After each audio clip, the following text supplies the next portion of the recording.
Days before my 25th birthday, I knew my golden child sister would fake a massive emergency to make my parents abandon me. So I set a trap that blew my toxic family wide open and cost her everything.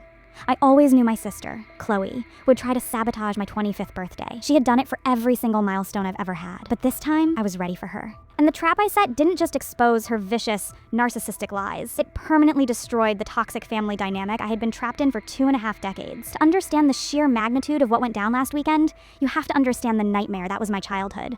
I am 25 years old, a female, and the classic scapegoat of my family. My younger sister, Chloe, who is 22, is the textbook definition of a golden child. For as long as I can remember, the sun rose and set on Chloe. If I got an A on a test, my parents would pat my shoulder. If Chloe managed to get a C-, they would take her out for ice cream to celebrate her hard work. But it went so much deeper than just favoritism. Chloe has an absolute pathological obsession with being the center of attention. If the spotlight is on someone else for even a fraction of a second, she genuinely goes into a tailspin. And my parents? They are her ultimate enablers. They will move heaven and earth to soothe her manufactured anxieties, completely disregarding my feelings, my boundaries, and my life in the process. Let me give you a quick highlight reel of my ruined milestones. For my sweet 16th birthday, I had planned a modest sleepover with 5 of my closest friends. We were going to make pizzas and watch movies.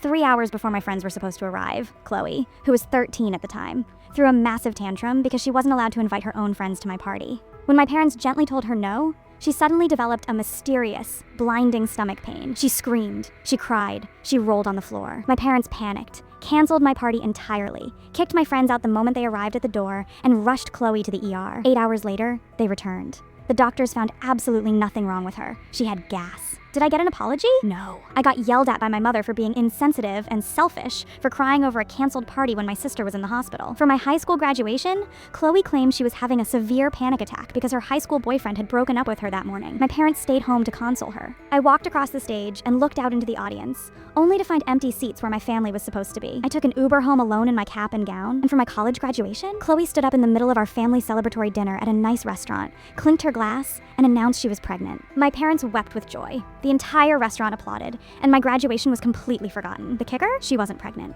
2 weeks later, she claimed she had a false positive on the test, but the damage was done.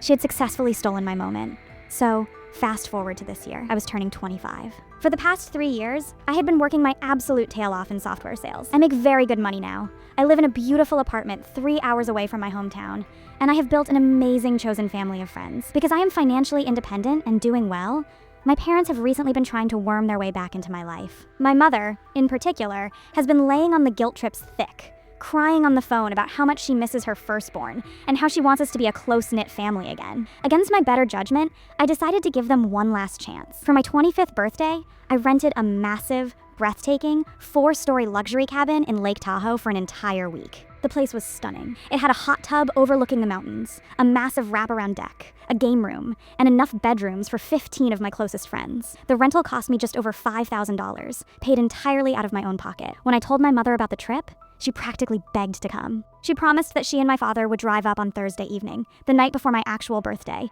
and host a massive, expensive BBQ for me and all my friends. They insisted on paying for all the food and alcohol for the entire weekend as a way of making up for past mistakes. I looked my mother dead in the eyes, over FaceTime, and laid out my boundary. I said, "Mom, I will invite you and Dad, but listen to me very carefully. If Chloe creates a crisis and you ditch me for her again, we are done.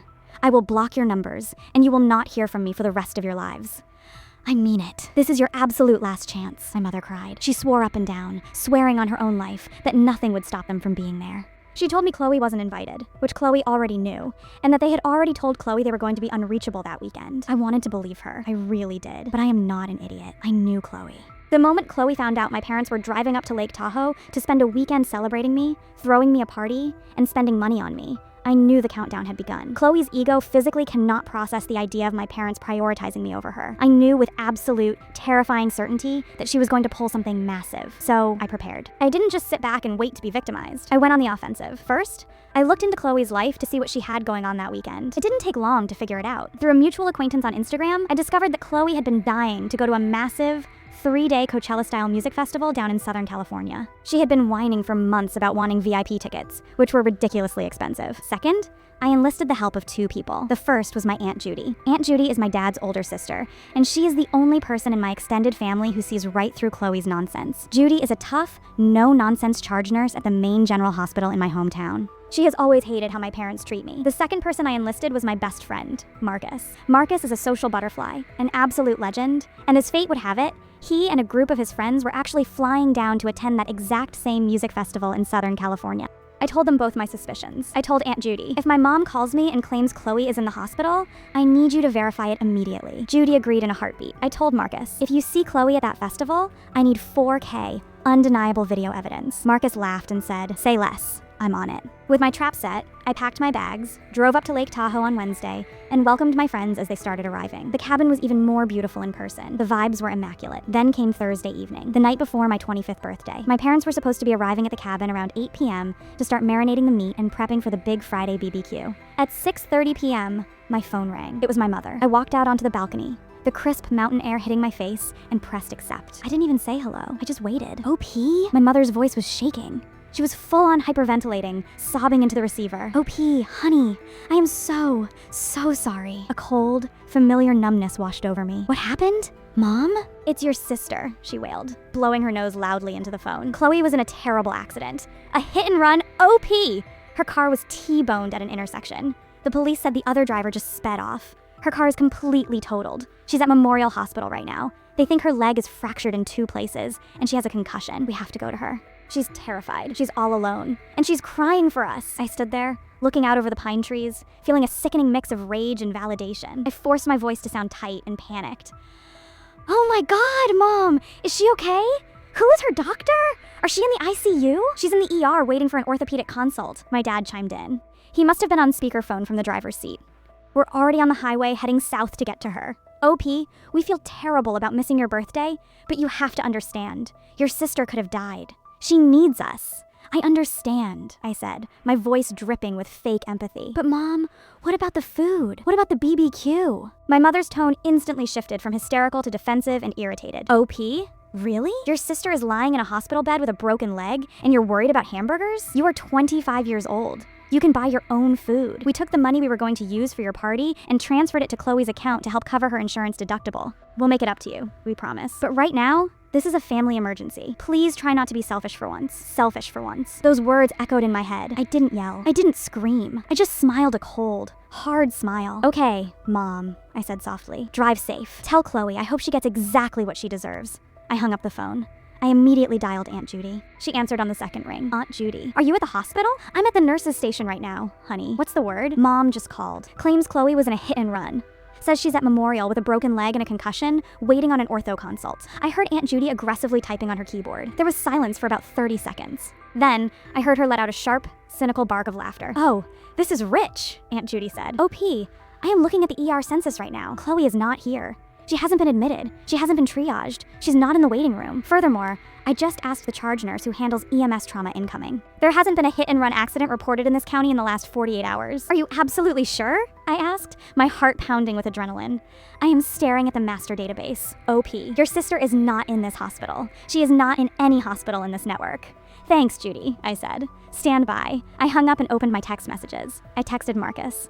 Me. The eagle has left the nest. Mom says Chloe is in the hospital with a broken leg. You see anything? For 3 agonizing hours, I heard nothing. I went back inside, played games with my friends, drank some wine, and pretended everything was fine. My friends, who know all about my family trauma, were incredibly supportive. We ordered massive amounts of pizza and wings to replace the BBQ my parents had bailed on. At 9:45 p.m., my phone buzzed. It was a video file from Marcus. I opened it, my hands shaking slightly. The video was shot from a VIP balcony at the music festival in Southern California. The bass from the concert was booming in the background. The camera zoomed in on a group of girls in the VIP pit, and there she was, Chloe. She was wearing a sparkling, neon 2-piece outfit, knee-high platform boots, and a flower crown. She had a massive margarita in one hand and a glowing wand in the other. She was jumping up and down, grinding against some guy, laughing hysterically, and throwing her head back. She looked radiant. She looked healthy. And both of her legs were carrying her weight perfectly fine as she danced her heart out. There was a second text from Marcus. Marcus? Broken leg? Huh? Looks like a miracle recovery to me. Want me to go say hi? Me? No. Let her party. Send me everything you can.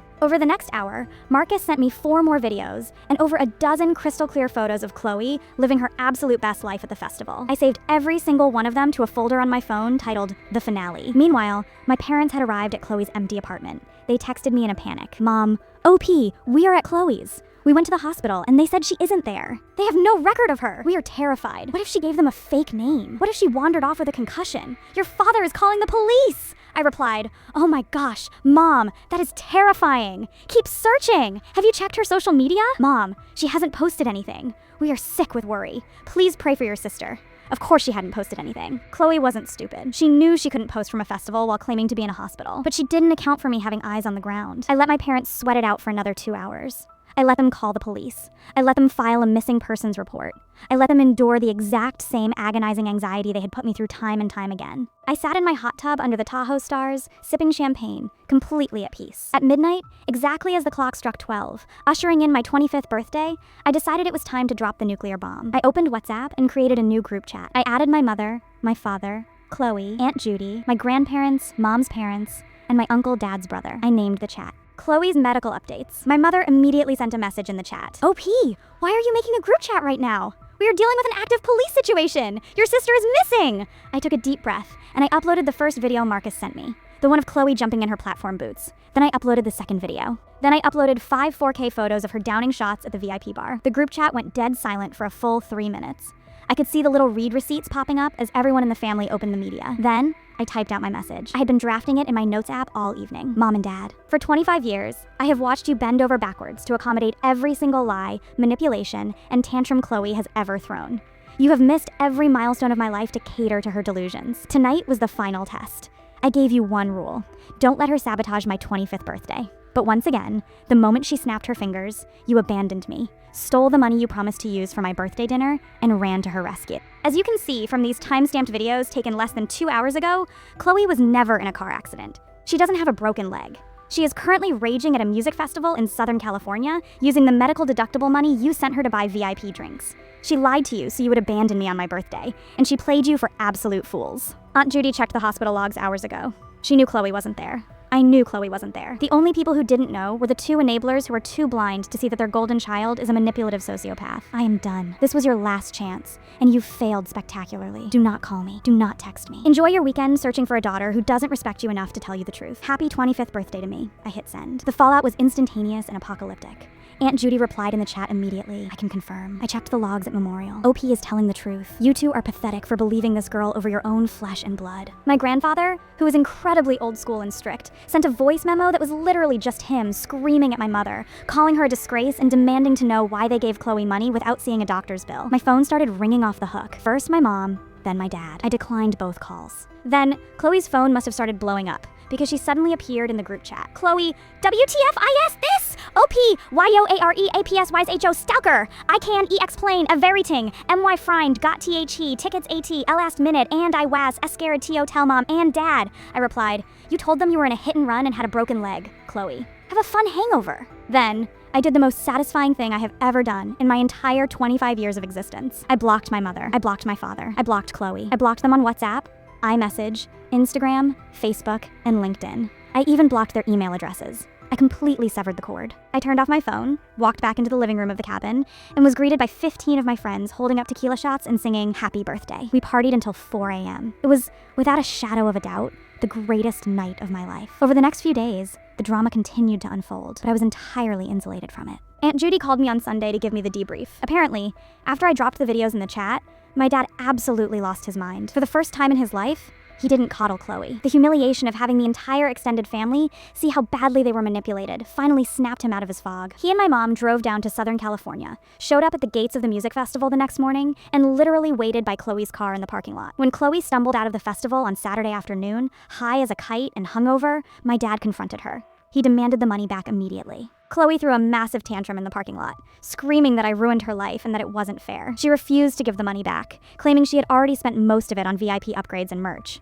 My parents cut her off financially on the spot. My dad took her car keys, since the car was technically in his name, and left her stranded in the festival parking lot. She had to call her friends to come get her. My mother tried to bypass my block by using a different phone number to call me on Monday morning as I was packing up to leave Tahoe. She left a sobbing voicemail, begging for my forgiveness, saying that she sees the truth now, that Chloe needs serious psychiatric help, and that they want to take me out for a redo birthday dinner anywhere I want, no expenses spared. She said, "You were right, OP. We failed you. We see it now. Please, please let us make it up to you. We are not speaking to your sister right now. We choose you." I listened to the voicemail as I drove down the mountain, the stunning blue waters of Lake Tahoe fading in my rearview mirror. I didn't call her back. I just deleted the voicemail and blocked that number too. It's been a week since the trip. My extended family is entirely on my side. My grandparents have rewritten their will to exclude Chloe entirely. My parents are currently in family therapy, trying to figure out how they created such a monster. And Chloe is aggressively posting on TikTok about how she is a victim of narcissistic family abuse because she doesn't have a free car anymore. As for me, I am sitting in my peaceful, quiet apartment, drinking my morning coffee, and looking at the beautiful photos from my 25th birthday trip. I feel lighter than I have in 25 years. I finally cut out the cancer that was my toxic family. I don't need their redo dinners, and I don't need their apologies. I have my friends, I have my career, and most importantly, I finally have my peace. Sometimes, setting a trap isn't about catching the rat. It's about proving to everyone else that the house is infested, so you can finally pack your bags and move out guilt-free. And that's exactly what I did.